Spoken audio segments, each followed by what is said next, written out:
আমার নাম হচ্ছে অ্যাডভোকেট বাবুল রবি দাস। আমি এখন জয়পুরহাট আধুনিক জেলা হাসপাতালে 2 নম্বর, এটা হচ্ছে দ্বিতীয় তলাতে অবস্থান করতেছি। আমাদের এখানে দেওয়ান বদিউজ্জামান বদি ভাই, কমিউনিস্ট পার্টির বর্তমানে যিনি সভাপতি, উনি এখন কার্ডিওলজিতে এখন ভর্তি আছেন।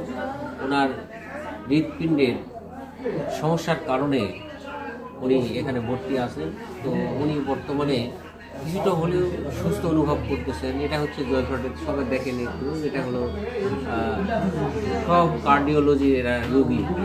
আমরা মনে করি দেওয়ান বদিউজ্জামান বদি ভাই যে যাই বলো, উনি কিন্তু মজদুর, শ্রমিক, মেহনতি, আদিবাসী, দলিত, বঞ্চিত, প্রান্তিক, ক্ষুদ্র নিগোষ্ঠী যেই বলি আমরা, তাদের পাশে থাকে শক্তি এবং সাহস জুগিয়েছেন এবং বিভিন্ন সম্পত্তি উদ্ধারের ব্যাপারে উনি যথেষ্ট ভূমিকা রাখছেন।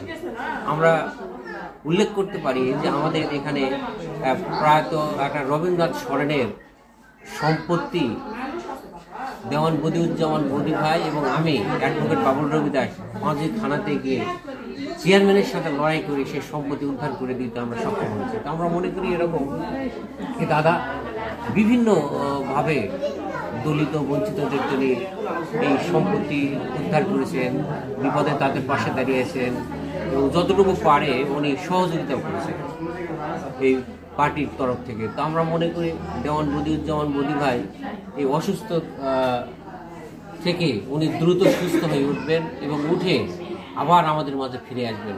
ফিরে এসে স্বাভাবিক কার্যক্রম করে আমাদের মেহনতি, দলিত, বঞ্চিত, অনগ্রসর, মজদুর, শ্রমিক মানুষের জীবনী আবার পাশে দাঁড়িয়ে আমাদের শক্তি, সাহস এবং বুদ্ধি দিয়ে উনি আমাদের সহযোগিতা করবেন।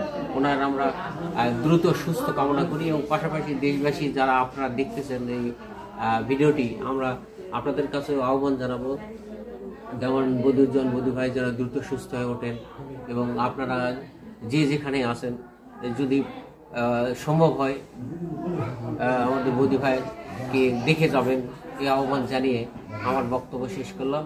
সকলকে লাল সালাম।